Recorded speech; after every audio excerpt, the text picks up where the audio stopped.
Hello everyone, আসসালামু আলাইকুম। Welcome back to my channel. তো কয়েকদিন আমি ভিডিও সকাল সকাল দিছি, সকালে ভিডিও শ্যুট করছি, তাই ভাবলাম আজকে একটু সন্ধ্যায় ভিডিও শ্যুট করব। তো প্রথমে কোচিং থেকে আসে আমি একটু দুধ খাইলাম, এনার্জি নিলাম। এনার্জি নেওয়ার পরে এই যে একটা ডেস্ক ল্যাম্প আর কি কিনছিলাম, ওটা তোমাদের সাথে শেয়ার করলাম। ল্যাম্পটা খুবই অ্যাস্থেটিক, খুবই সুন্দর। তারপরে আমি রুটিন লিখতেছিলাম যে আজকে আমি কি পড়বো। আজকে 4টা সাবজেক্ট পড়বো ইনশাআল্লাহ। তো যেই কলমটা দিয়ে লিখতেছি, এই কলমটা এসএসসির আগে কিনছিলাম, তাই কলমের কালি শুকায় গেছে। পরে আবার এই কলমটা বের করছি। এই কলমটা হয়তো তোমরা অনেকেই চিনবে, কারণ এই কলমটা এসএসসির যারা জিপিএ 5 পাইছে, শিখো থেকে একটা করে ক্রেস্ট, একটা করে কলম দিয়েছিল এই কলম। তো প্রথমে আজকে আমি কেমিস্ট্রি পড়বো।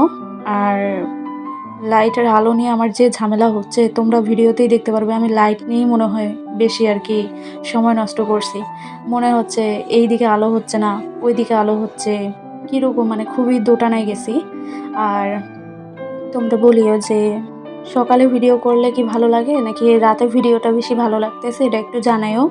তোমরা হয়তো হাসবে, শেষে আমি কি করছি, ল্যাম্পটাকে এক হাত দিয়ে ধরছি, আরেক হাত দিয়ে এই যে পড়তেছি আর ভিডিও শ্যুট করতেছি। আরেকটা কথা বলি, আজকে সকালেই কিন্তু আমি এগুলো পড়া পড়ে ফেলছি। তো নিয়ত ছিল যে সন্ধ্যায় আর কি ভিডিও শ্যুট করব। তাই এখন আর কি এগুলো একটু রিভিশন দিয়ে নিচ্ছি, যাতে পড়াটা আবার মনে থাকে। আর এইচএসসি আর পড়া একটু বেশি হার্ড, মনে রাখাটাও খুব কষ্ট, তাই একটু বারবার রিভিশন দিলে বেশি ভালো হয়। তোমরা চাইলে আমাকে বলতে পারো যে পরবর্তী ভিডিও কোন বিষয়ে করব, কারণ আমি যেহেতু 30 ডেজ চ্যালেঞ্জে আছি, চ্যালেঞ্জের ভিডিও তো দেখাবোই। পাশাপাশি যদি তোমাদের কোনো কিছু জানার ইচ্ছা হয় তো আমাকে বলিও কোন ভিডিও তোমরা দেখতে চাও। তো তোমরা পড়া দেখতে থাকো, আর আমি এদিকে আমার পড়াটা রিভাইজ দিতেও থাকি।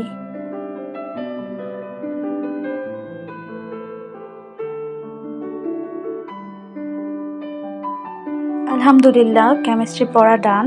যাক, একটা সাবজেক্ট তো তাও কমপ্লিট হয়ে গেল। আরে ওয়েট ওয়েট, এত তাড়াতাড়ি কি একটা পড়া শেষ হয়ে যায়? তো আমি এই আহ, এটার উপর একটা ক্লাস দেখছি, তো এই ক্লাসে আমি নোট করছি। ওই নোটটাও ভাবলাম একবার রিভিশন দিয়ে নিই, কারণ যেহেতু পড়তেইছি একবার রিভিশন দিলে আরও বেশি ভালো মাথায় গেঁথে থাকলো। তো এবার বের করলাম জুলজি। জুলজি হলো খণ্ডকায়ন পর্যন্ত আমি আজকে পড়লাম।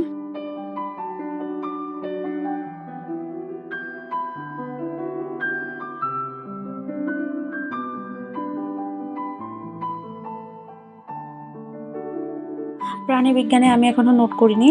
ভিডিও দেখে যেগুলো ইম্পর্টেন্ট, যেগুলো অনেক মানে গুরুত্বপূর্ণ, সেগুলো আমি বইয়ের ভিতরেই লিখতেছি।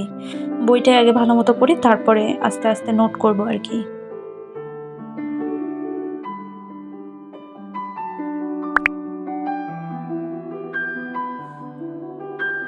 এখন পড়বো হলো ইংরেজি প্রথম পত্র। তো ইংরেজি প্রথম পত্রের বইটা দেখো কীরকম ঝাপসা ঝাপসা আসতেছে, কারণ লেখাগুলো খুবই নর্মাল ছিল, খুবই হালকা, মানে বুঝাই যাচ্ছিল না, তাই ভিডিওতে অত ভালো আসে।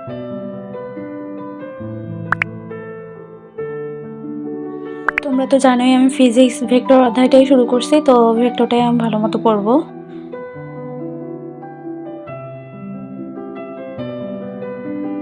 সায়েন্সের সাবজেক্ট কিন্তু নিজে নিজে পড়লে কখনোই বোঝা যাবে না। আগে একটা ক্লাস দেখতে হবে, তারপর নিজে পড়লে অনেকটা বোঝা যায়।